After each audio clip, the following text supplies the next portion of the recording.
Kalki 2898 AD is hands down a difficult film to review, and that is because of how obvious the flaws are, yet we are hooked to the screens. The scale, the visual quality, huge action set pieces, the Himalayan star cast, all of those are wonders. But still, why is it not a perfect film? Hello, Cinefam. Welcome back to Cinephiles, and I am here with 10 things that would have made Kalki 10 times better. So, without further ado, here we go. Number 1, world building. What happened with Kalki is that its creator Nag Ashwin is highly ambitious. So, he's screenwriting, he's into dialogues, he's directing, and it's only his third film. And on top of everything, what he's trying to balance here is past, present, and captures somewhat the anticipation of the future as well. So, to handle mythology on one hand, futuristic elements in the other, and balance all the stars he's gotten together on his head was a Herculean task in itself. So, only for conceiving this, also, I would have expressed my gratitude to him. But after such successful execution, he must be the man of our praises. But guys, let's get back to our topic. And here we go. The most amount of time is bestowed upon a dystopian setup, mainly in Kashi and Shambhala, as well as the complex. And rather than showing how terrifying the conditions have become after humans kept misusing their readily available resources for years, what they did was plainly infuse the so called comedy into the entire first half, as if they were catering to the otherwise toxic and illogical most Telugu audiences. It is a pan India film and it's not treated like one. Telugu mein they are getting better day by day and making films like Dasara, whereas a big budget film like Kalki is lacking emotions, lacking feels and vibe and tension. क्योंकि कोई भी world सिर्फ production design से नहीं बनता है.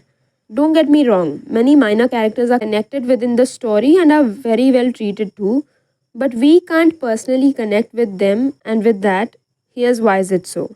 Number 2, drama. People who have seen Yevare Subramaniam and especially Mahanati will know that if there's one thing in films that Nag Ashwin can handle, then that's drama. The little mannerisms with which Dulkar kept gaslighting Kirti in Mahanati, and when she finally catches him, the argument that follows, I still remember that. And that's because of the tension. It was so damn high, I can still feel it while talking about it. We were all present at the moment, and that way his direction could shine because he had a very strong screenplay with him. And that's precisely what he needed for Kalki too. Number 3, a consistent and coherent screenplay. This would have brought narrative unity as well as clarity for a lot of people unversed with Hindu mythology. Undoubtedly, various able departments come together to give us several goosebumps moments, but just imagine what could have been if only they didn't keep on jumping from one scene to the other and had been kind enough to keep the fan service wala Prabhas intro a bit shorter. This is the fourth thing we are talking about, guys. Again, nothing against him, everyone. His comic timing in this one is impeccable, and his action scenes with Bachchan Saab are a treat to watch. And speaking of humor, guys, I love the dry humor in Kalki, but there isn't really much of that. What's my problem with them is that there is plain fan service in this. Rebel, rebel, rebel. But Snake Fellow doesn't even join them. It's a great character, by the way, but yeah, most people above 40 aren't really gonna care about him and his frolicking of over 2 hours. And with that, number 5, the shifting tone. The writers, sorry to say, could never find the balance between drama and comedy. Comedy was actually duller. And the editing by Kotagiri Venkateshwara Rao, for some reason, strikes as irresponsible to me because you agree or not, that's the part which dominates, which decides what's going to make it to the final and what's not. One scene of drama followed by another scene of comedy is not called editing, in my opinion, because in most parts, he just did that. Not that I hated everything he edited. Deepika's flustered thoughts are well edited. Big B's flashbacks are too good. But yeah, it was a mixed bag. Number 6, music. One thing is for sure that we all have our strengths and weaknesses, and music is not going to be the best thing in a Nag Ashwin film, I suppose. Not always. Mahanati songs fitted well, and I still remember 2 of the 6 songs they had. But with this, they totally missed the mark. And first, tell me who decided that there's gonna be this song with Disha Patani and Prabhas to kill time. यार अगर कुछ नहीं था तो ख़त्म कर देते ना फिल्म. मतलब I was in sheer disbelief कि मैं सपना तो नहीं देख रही हूँ कि I mean, is this song for real? Literally have no clue why it exists. Because how on earth can people actually come up with something like this? Something so out of place. And to shoot that, you specially go to Italy, to literally the largest palace of Europe.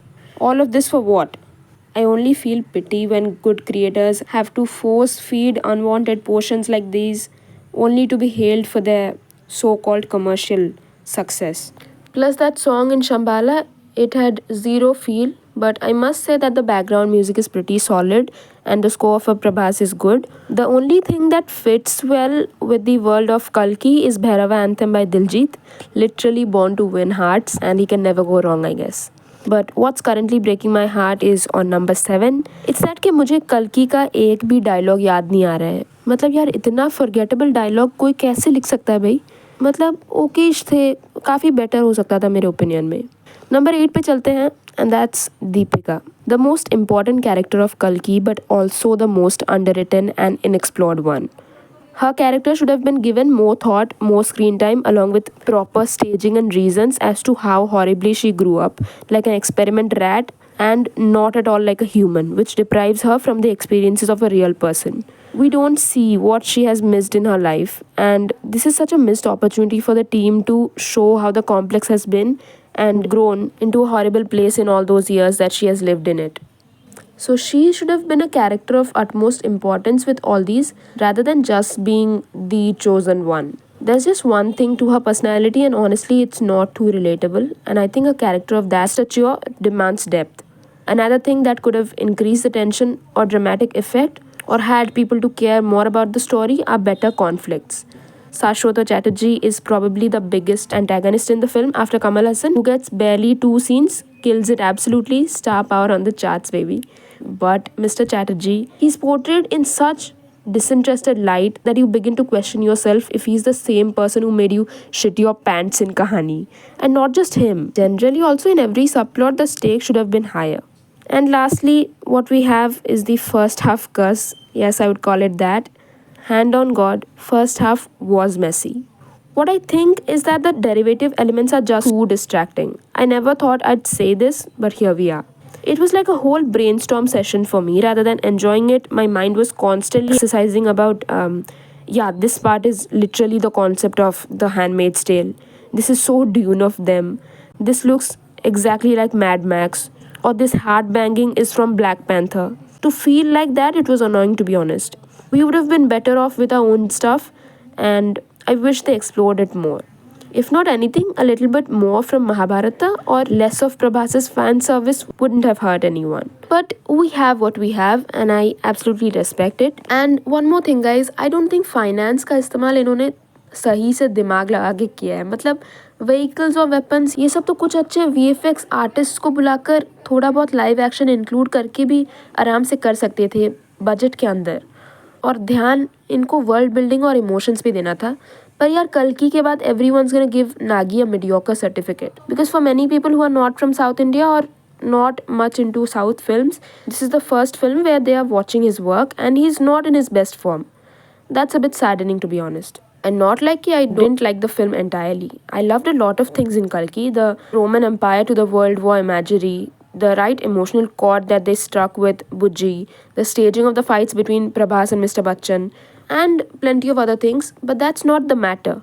All of us like things, but when a capable person tries to change the cinema of my country while handling my mythology with 600 crores in his hand, man, I would want that movie to be freaking perfect for everyone to see. Henceforth, this video, guys, feel free to add more stuff into the list and let me know who is your favorite character from Kalki. Personally, I can't name a single one, but Ashwathama stole the show for me. Here's my X and Letterboxd. Check out if you're into all things cinema. And while we wait together for Kalki Part 2 for another 3 years, I promise to bring on some banger videos like this one. So thanks to each one of you for watching this one.